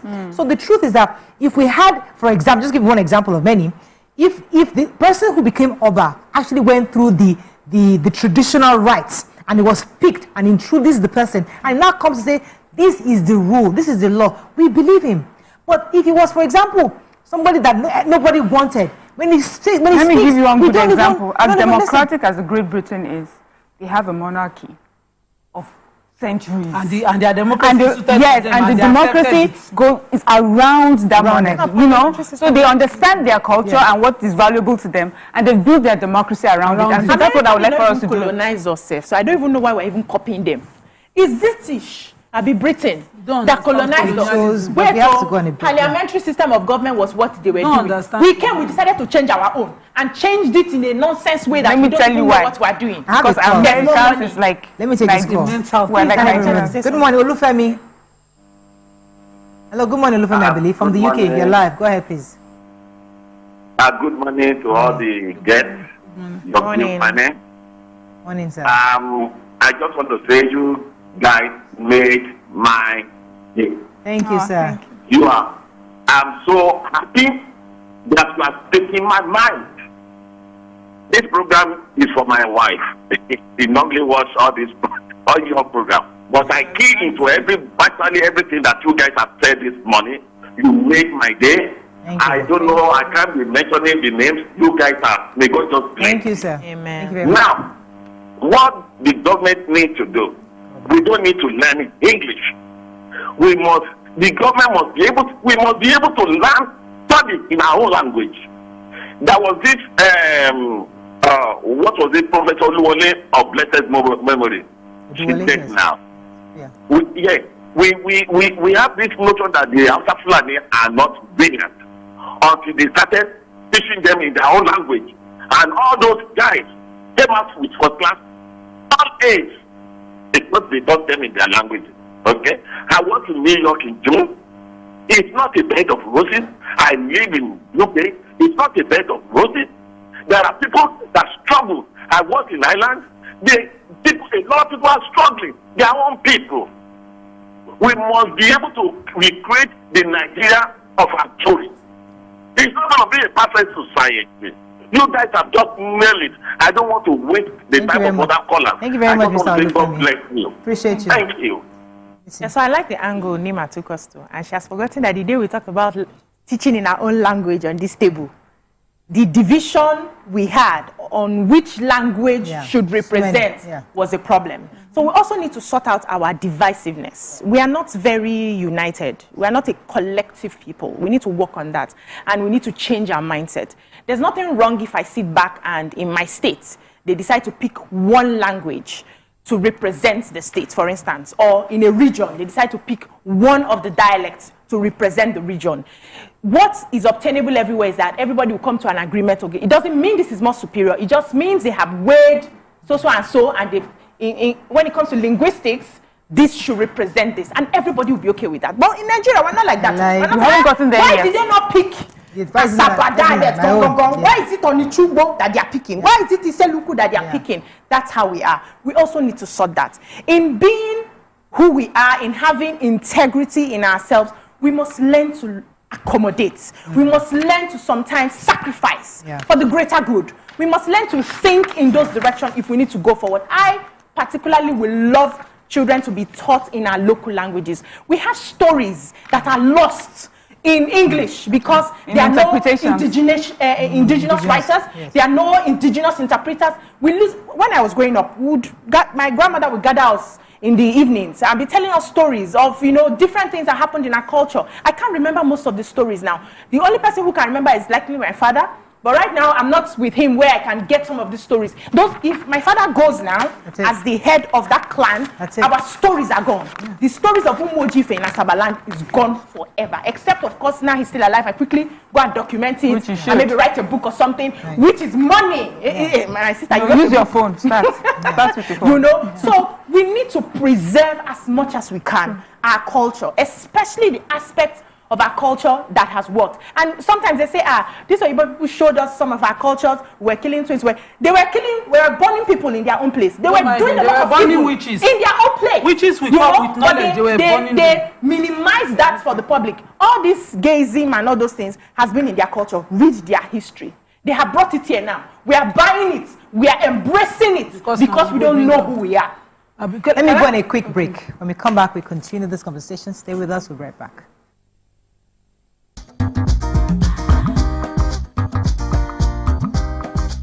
Stay tuned. Your View will be right back. It's not just where, but who wouldn't you want to work with? Yes, that's on that angle. So Laifa had a very, very interesting... You wouldn't want to work with who? There's no judgment. No, and I respect, they'll judge you definitely, I respect but we won't this judge certain you. type of people. But what I dislike so much is when they tend to come to work and then they pour all their resentment on you. Is it me that offended you? I'm not the one. I have no business. Mom just come and work you, pay me at the end of the month and let me go back to my house in peace and sleep. But when it comes to like divorced people, I cannot work with a divorcee. I can't see myself doing that. If I find out, if you can hide it, but if I find out, when they are nice divorcees, I would just. What if they are nice? Okay, now it depends. If you are nice, cool. But if you are the type that you don't know how to keep your anger to yourself, you always pour it on somebody. Well, I'll just drop my resignation letter, no matter the amount you're paying me. So it's more passive-aggressive people. Yeah, I can't do it. I'm so sorry. Oh, definitely. And I cannot work with stingy people. See this one. Because you cannot be passing me in the morning, afternoon. I can say, yeah, I'm working. Oh, yeah, take 100 naira, take 10K, take 15K. You don't have to be my sugar daddy or sugar mommy. See, the way you treat others is the way they will treat you outside. And if you cannot treat your workers well, they are not a good boss. If you cannot be dashing me small thing or giving me donuts when I'm working, you are not a good boss.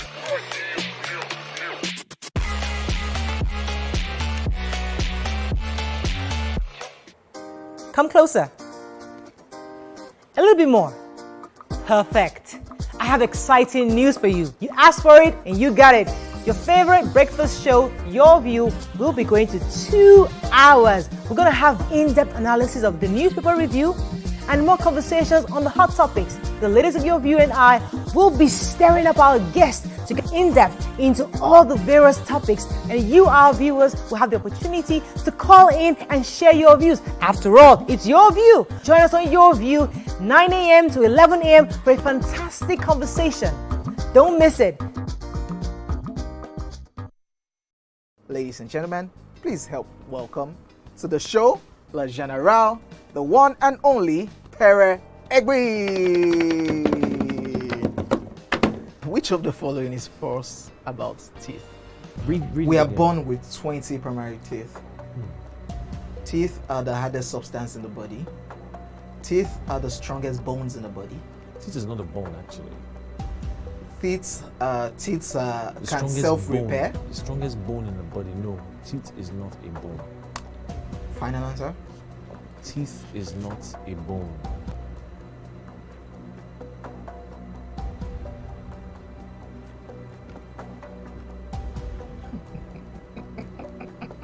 You know what came to my head now?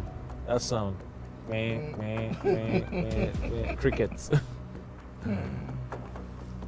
So, editor, you can put that cricket sound there. You can still put it down too.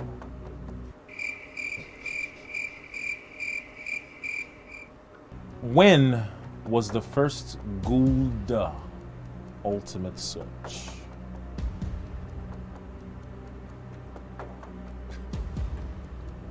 Editor? Don't put any cricket sound. I'm talking. Okay, Pere. How many times has Ghana qualified for the World Cup? 5 times. Hey, you can't do that now. That's what it is. Wait. Calm down. Why are you like this? This is your team. Small play now. They will not somebody be cannot play with you again. They will not be impressed though. The team that you're supporting. And Ghana will be all right. Yeah, that's last. Charlie? Cheers, Charlie.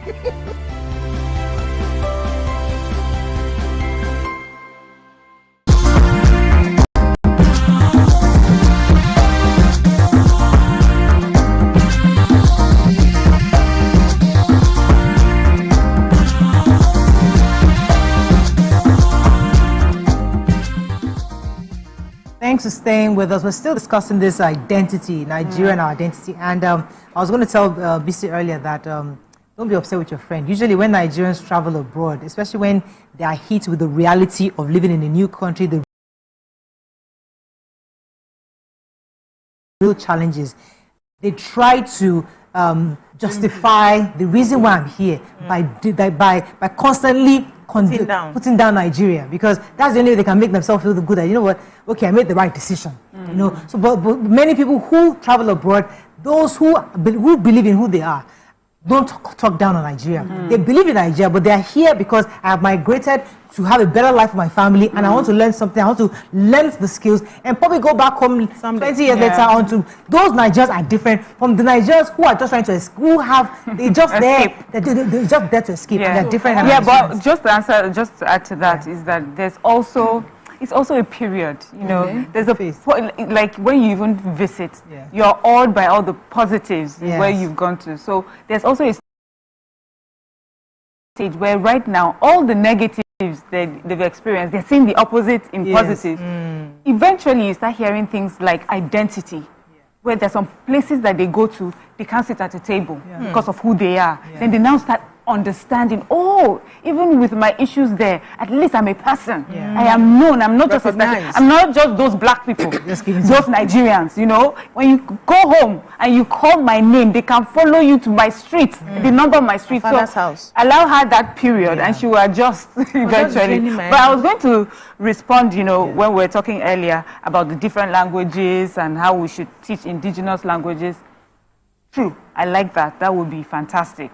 But we're here today where we are with the not deciding which of the languages we'd rather pick because of colonialism. I don't want us to forget it. I don't want us to think that Nigerians just decided to be the way they are today out of their own free will. There was a reason. And Nigerians today, I promise you, they're different from Nigerians 20, 30 years ago. The way that we're thinking. You can see it in little ways. It may seem little actually to you, but it's big. When you see it in our fashion that has gone global, in our music, in our food. Like when you watch social media, when you watch people, you see Koreans making pounded yam and egusi soup. We've become mainstream. People are learning our pronunciations. Thanks to the Nigerians abroad. Good. It's a combination of everything. They are the ones that took our culture abroad. Let's recognize that. It's a combination of many things, you know. So we will get there. I just want us to know we'll get there. Then there's a lot of distrust that was caused because of colonialism, because, you know, at that time, it seemed like, you know, what the colonialists did was to pick some people and make them supreme, better than the rest. So there's always going to be that clash. But we will eventually move from there. Now, remember I had mentioned about that white man that goes around Nigeria and takes videos. So he's been in Jos, right? And he says, I'm in Plateau State in northern Nigeria. Aunties, if you see the comment below, don't call us North. We are middle belt. We are this already. And I know, you know, I laugh because I know where it's coming from. There's been so huge marginalization that people have felt, and that by calling them North, because the middle belt feels that when you call us North, you're actually calling us the bottom of the North. We're not the best of the North. We're not the elites of the North. So we know that we're middle belt, but in Nigeria altogether, it's actually North Central. So it's when you hear people discuss like that, it's not just because they don't want the best for Nigeria, it's because of where they have been put and been marginalized, and they're asking for relevance and that's why there was a confab to bring all of us together. What do you want? How do you? Everybody wants to be identified, to be known, to have a voice. Everybody wants a piece of the pie. You cannot. We're no more north, south. What is it? The 6 geopolitical zones now. There are multiple zones because everybody wants to be identified. So there's got to be something that is totally, completely curated for this country. this is a very special country compared to any other part of the world. And we really need to begin to see ourselves as that special. Nima, let me let you read a few comments, or you want to say something? No, I wanted to talk about the language thing. So even the English language we speak was not chosen. Nobody sits somewhere. When they sit somewhere and agree that this is the one we should accept, is dominance. It's dominating on the people and subjecting other cultures. In China today, they have a general one that the government thinks is best, and all the minorities feel marginalized and are disgruntled till today. And so you don't have a nation. What you have over time is an evolution of that common language. It comes about with time. It's not choosing. Nobody in the whole Afemai region is superior to anybody. If you go to Afemai today, people generally just know a word of every other form of language. I am from South Ibia. They don't speak exactly the same thing in Agbede. They don't speak exactly the same thing across. We don't even, I can hardly sit down and in a fast tone understand what the Benin man is saying. Yeah. But if you speak slowly, I can pick common words and say, oh yes, the person is from my area and he's speaking. We have some common words. All the way to Delta, to Ishekiri, we have common words like money, God, all of that. They all have a general tone to how they are interpreted. Even in the Igbo dialect, there are words that are similar. So we will leave it with time, and we will get to that point where this is the general one. Everybody with time accepts. Through marriage, childbearing, and traveling, we will get to that. You will evolve. We will start somewhere. But when we keep thinking, oh, we have an alternative, let's not try this evolution and get there. So we will step where they left us, as they left us when they came with their colonialism, trained, assimilate, and force our people to associate by changing every system, including our justice system. And if you have left our justice system where it was at that time, we would have evolved. If you know how terrible the Englishman system was before sanity came, you will not want to be like them. But they've gotten here today and claim to be the world standards. Yeah. Wherever they went, when even the Americans, the real Indian Americans, the real Australians were displaced because of these people's selfishness across the world, and you say they are the standard for who? To who? Please. Please drink water. Yeah, drink water. Calm down. Thank you. Let's give you comments on social media. Yes, so Junel Lenu says we need laws to penalize bad behavior regardless of social media or not. It's the bad behavior we allow that people present on social media, and our society applauds bad behavior. In West social media, bullying is a crime. And then official Lil Cute says, the day Oladip's supposed death was announced, I was reading emotional comments on his page. Checked again, some of those people were angry. He's not dead. But people are very funny. You said this must be a prank. Now it's a prank. Why are you angry? Who is fooling who? Nigerians. Beatrice says the conversation is strong. So they didn't go on a break for this long. But Roshmo says Italy had to pass a law banning the use of English in the country to tell you how far English had gone in the country. Mike Obalisa says the universal language in Nigeria remains Pidgin English. It goes back to the conversation on restructuring. Yes, with the time this thing was trending, restructuring. Like, what does that mean? Restructuring means different things to different people. Because we have too many languages, and if we break down in smaller bits where everybody is an individual entity, how we have United Arab Emirates. Everybody is an independent, but we're still united. So there are different conversations, but I'm sure this administration is not ready to focus on that right now. They're trying to rebuild the economy, rebuild the nation. Eventually, maybe we can still have this conversation. But Nigerians really believe that we need to find our identity, and from finding our identity is where everybody feels they are part of this family called Nigeria. So I think the government and other Nigerians should remember history. Nigeria was put together by outsiders. They brought people, just put them together and slapped a name on top and said, okay, this is Nigeria. The people, although they were doing trade with each other depending on the localities, they were not ready to become one at the time that they were put together. And we're still seeing some aspects of that today. And that's why they said, and when they started, even when they got the independence, it was agreed that it would be a true federal system so that at least different voices will be heard. It's like the way it's done even in America now. There's no center. The other parts, we come in parts and we, just pay allegiance to the center, but there's no strong center. What we're operating in the name of federalism is unitary system of government, which we will be going round in circles till we decide on changing it and breaking it. Some regions can stand, other regions need help, but it's something that we must decide, because this forcing of We have to be together. We have to have a strong center that every other thing trickles down from. It's not working for us. So I'm looking towards this administration to say, how do we understand what this federalism means to us? How do we break it down? How do we, even the new, because initially it was just 6 geopolitical zones. We have more now. How do we recognize everybody? How do we give them their own power? And then they just pay allegiance to the center. That's what we work. Do you know how many languages we have in this country? It's fantastic. It will be difficult to pick one. Yeah. South Africa has 11 official languages. So there's English, there's Afrikaans, and then they said 9 other ethnic languages. But they said that mostly they still, communicate in English. Okay. So the thing is, that's colonialism. It will take a while to get there. So for Nigeria, how many official languages do you think we may end up with? We cannot have all. See, we can't have all. We can't have all. Wait. We can't have all. It's a start. Over 300. When we see it as count, when we see the negative, we will not let it happen. No, Nima, we will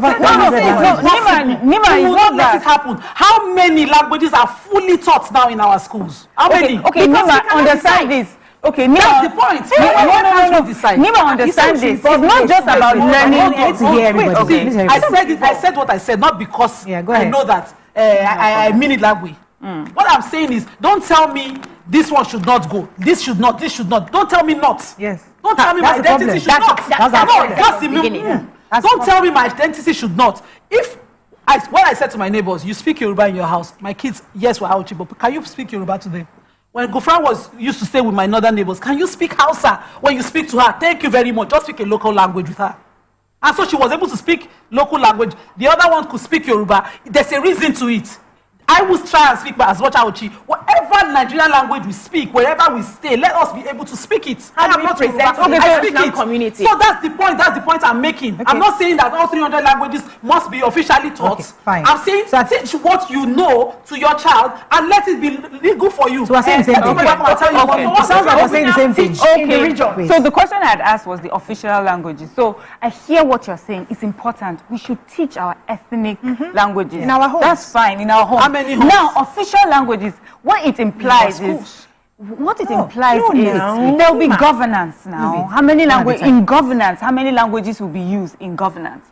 When we're talking of, just governance, I think mostly. How many languages will we use? Yeah. We're not saying that you don't teach your ethnic languages, but there has to be some official languages, even when people come into your country, that they can speak in communicating with you. Now, let us pay attention. Let us not throw away the fact that countries that are able to speak one indigenous or their indigenous language, usually maybe 1 or 2. South Africa is different, because of their history, and they're trying to bring people together and give them a form of identity. But many countries, in Italy, they speak Italian. In the countries that they speak Portuguese. Now. No, it's not. No, they reached there. It's not like there are no dialects in those countries, but they picked one. The question I'm asking now, but all those people don't feel. It's not a feeling of marginalization. They own it as their language. We cannot do 300 languages. Let me be sure I understand. Wait, Nima, come back to you. Let me be sure.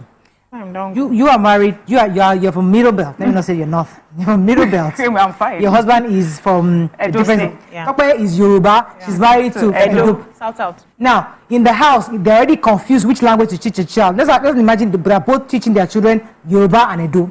Now you get to school. Which language? You're living maybe in Southeast, and then you learn. In the classroom.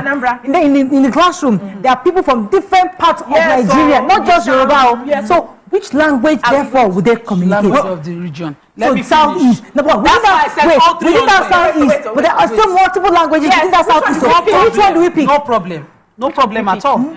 If a child lives in Lagos, the common general language among the Lagosians, not that there are no several dialects. Yes. We speak Yoruba. But there's that several Yoruba. I want you to take Southwest. I want you to take Southwest. A child growing up of maybe Igbo descent in Lagos will speak Yoruba because that is the language they were taught in school. Yes. Which of the Yorubas? Which is my own story, my own reality. Wait. Come to reality, Nima. Calm down. I'm giving you an example. Nima, we're following you. Wait. No, don't finish. That child in Lagos is not living in Festaco or like he's living in Badagry. No, Southwest is the Yoruba easiest. is Egu. It's Egu Yoruba. Now, how do what language are they speaking? The child living in Egun Yoruba can speak Egun Yoruba just Yoruba is the easiest. They will be able to speak the accepted Yoruba by going to school. The one in which his books are printed. So how do we pick Leave that that one? to the houses of assembly of each state to decide. We know you people like to confuse and elaborate it, so you see the impossibility. If you come to Benin, I bought Benin books, but I'm Afemai. I speak Afemai from home, and I try to read in Benin, and I read in Yoruba because I lived here. I picked other kinds of Yoruba because I see my neighbors speak it. No language was impossible for me to end up with at the end of the day. So if I go to the north, I will speak Hausa. I might not speak Jukun. I might not speak the other ones. But Hausa will be the one that they were using. So we're saying the same thing. We're saying the same thing. We're saying the same thing. Open your mind that you can know all 300. And if you are in the Federal House of Assembly, yes, all 300. If you are in the Federal House of Assembly, speak in the one that you are from. So people are not gifted than others in languages. Speak in the one that you are from, and let one person who says, okay, let's have an interpretation. How many interpreters? Yes, put in that course. You're not ready for that. Okay, then. You put in that one, we'll move from this colonialism 300 languages. If we cannot put in the work, we'll remain here speaking English. I like and be judging intelligence on somebody else's language. That there will be an official language of a region. How do we get to the point of picking that official language of the region? Southwest is the easiest. How do we pick the Yoruba that's official? Because if you pick a let me say that, please. It has been picked for the 3 major languages. No, hold on. Exactly. Igbo, Yoruba, and Hausa have those ones. Yes. The problem now is the other geopolitical zones. Yes. How do we agree that is in Delta and other South is Urobo that will be the official? Yes. That's the problem. Nobody wants to step down. Yes. I'm from Isoko. I'm from Ijo. You cannot teach all. In your homes, you can teach. Pause. But in the schools, Please pause. I need to ask me my question. In a classroom, you have Irobo. If that question is the impossibility, I won't answer it. No. So I'm just telling you how do you come in the class? Wait. Pause now. Let's process it, Nima. I know I let you talk for a long time. Pause. We're in a math classroom now. We're in a classroom with children, and they're from different parts of Delta State right here. Yes. Now, I'm supposed to teach them in 20 different languages in the classroom. How? That's confusion. How do you teach them? Please, hold on a minute. Please, help me understand. Let's assume she's Urobo. You're Ishekiri. Isha. No, we're talking, you are using Delta now. Yeah. And you're Delta Igbo. Yes. Or Ijo. And I'm teaching. Yes. And I come and say a phone. And then I say it in Urobo. The rest of you look at me. And I ask you, what is this in your language? We find a common word. They are the one teaching you. I don't know. No, you don't know. No. They are the one teaching me. You're my teacher. How did you think that my grandfather? Let me tell you something. No. Let me finish. I am tired. Let me finish something. Let me make this point. My grandfather traded from my village to Badagry and Calabar. What did you think he was speaking? On 200 languages? Did you think he was speaking a particular? He couldn't speak like Calabar till he died, but he traded. They had a form of communication, and you're killing it here, saying it's not possible, it's impossible. No. Please. See, this kind of conversation happens only at conference, not here. In those days, Alafia is not a word for Yoruba people. It's a generated word from the north, from their traders coming and greeting themselves. Please, we can get there. Stop telling me it's impossible. Yeah. Now, wow. Okay. I think we can. I think we can end this show. This is a mini confab. And this is a confab. But we cannot agree. No. The Nigeria is the problem. This is Nigeria is where it is. On this table, we can't agree. So we have to go. Unfortunately, that's all we can take. And that's why they've colonized us, because we cannot agree. No, that's not what that's why we have to colonize now. We will get out of agree. Have a lovely day. We'll see you on Monday. I mean, Veronica tomorrow. We'll see Veronica tomorrow. Nigeria.